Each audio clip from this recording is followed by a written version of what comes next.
Lesson 7.7 is on deportation from Salonika and Thrace to Treblinka. There was one deportation from Salonika to Treblinka of about 4,000 Jews. All the Jews were selected for gassing.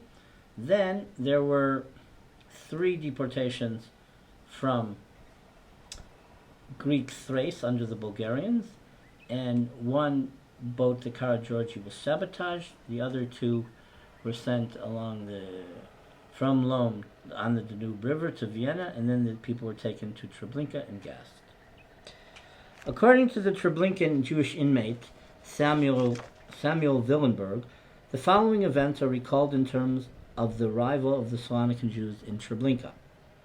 In the beginning of spring 1943, the whistle of the train informed us of the arrival of a new transport. From the wagons, a slight weird crowd exited. The people that arrived had dark faces, curly hair, and black as a crow, and they spoke a foreign language. Upon the suitcases that they took out of the wagons, there were stickers with the address Saloniki. In a lightning speed, the message of the arrival of the Greek Jews spread throughout the camp. Amongst the arrivals was an especially large number of wealthy people of the intelligentsia, professors and lecturers. Though they made their way to the camp in wagons, they weren't crowded in as usual, and what appeared to us as being the strangest was that the wagons were not closed and locked, and not labeled. They all were dressed well, and brought with them immense baggage. We looked in amazement at the wonderful oriental carpets, and principally at the huge food reserves. The Jews brought with them also much clothing, various types of furniture, and possessions of all sorts. They all went down from the train cars relaxed, fully and completely calm. Women dressed finely, nice children and men straightening and fixing up the wrinkles of their elegant clothes, passed calmly from the ramp to the transport amassment area. Miete found 3 Greeks who had a good command of the German language, and gave them the job of translation. None of them understood where they had arrived and what their fate was to be.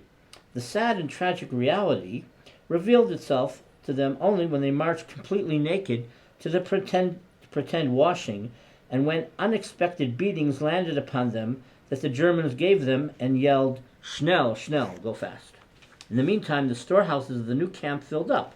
Our stock was enriched by lamb, large amounts of cooking oil, canned meat, fish, sardines, wine, cigarettes, etc. Miete and the other SS men went about happily, and their faces radiated from joy. In their being in an elevated mood, they tapped on our shoulder and said that finally the bad times in the camp had finished, that we wouldn't know more starvation, and that there would be many more transplants like this to come. We worked energetically, and everything was according to the words of the SS men, alles in Ordnung. As a repayment of our exhausting work, they began to hand out cigarettes to us, 3 cigarettes a day for every prisoner. This, of course, came from the transports from Greece. We received simple cigarettes. The refined type was meant for the German staff of the camp. The SS people saw themselves as the elite, that the Führer had assigned them a difficult and responsible position. They greatly loved to talk about this with the commander of the camp, and he told this to us. Willenberg claimed that shortly after the first transport, 15 other transports of Greek Jews arrived in Treblinka.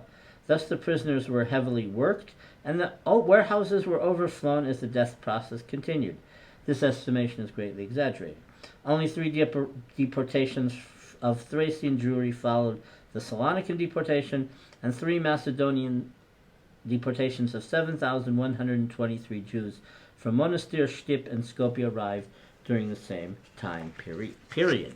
The Bulgarian military organized the arrests and the deportations of the Jews of Greek Thrace on March 4th at 3 a.m. More than 4,000 Jews were arrested from communities like Komotini, Seres, Xanthi, Kavala, Alexandroupolis, etc., and were sent to deplorable conditions in the internment camps in Bulgaria, in Dupnica and Gornj Jumaya. Trains from these 2 locations arrived in Lom on the Danube River on March 19th, 20th, and 20th, 1943. The first researcher to unravel all of this was Frederick Cherry. Okay, so here he gives a depiction, first of all, of the Jews in the Gorm Jumaya. The first stations on the Thracian Jews' journey to Poland were the departure centers in southwest Bulgaria, Gorn Jumaya and Dupnica. In all, over 2,500 Jews actually went to the former camp, and fewer than 1,500 to the latter. Apparently, only the Gumulgina, meaning Komotini, and Xanthi Jews went to Dupnica, and the Kev, the Commissariat for Jewish Affairs, ordered the entire remainder to Gorna Jumaya. In Gorma Jumaya, the Commissariat confined the deportees in 3 different places. Most Jews were held in the Reinov Tobacco Warehouse and the School of Economics, but some stayed in the Progymnasium. The Jews had to walk over a mile from the station to the camps. These camps received 5 tons of flour from the local commissariat of supply and rented 3 ovens for the baking of bread. The Jews at Gorna Jumaya received about 5 ounces of bread a day. Ivan Topavsky, the Kev deputy chief of service and the camp's commandant, also bought onions, beans, rice in smaller quantities to prepare hot food, bean soup for the Jews. The camp commander purchased dried goat's meat and mutton for use on the trip north. Observers unfriendly to the commissariat described the fare as meager and of poor quality. Dr. Yosef Confino, who worked in the camp, in a statement for the People's Court, suggested that the camp administrators stretched soup for 1 meal for use at 2 and stole what they saved from the food budget. On March 20th, 1943, the first boat of deportees, the Kara-Georgi boat, left the port of Lom on the Danube River at 2 p.m. Most of the passengers were from Kavala and Komotini. Unfortunately, none of the 1,100 passengers, nor the boat itself, ever arrived at its destination in Vienna, where the Jewish deportees were to be sent by train to Treblinka. The boat had no accompaniment of doctors, nor any returning witnesses, including the crew. This is what I wrote previously, but in the war trials, there were doctors, and then they came back to Lom and then Sofia.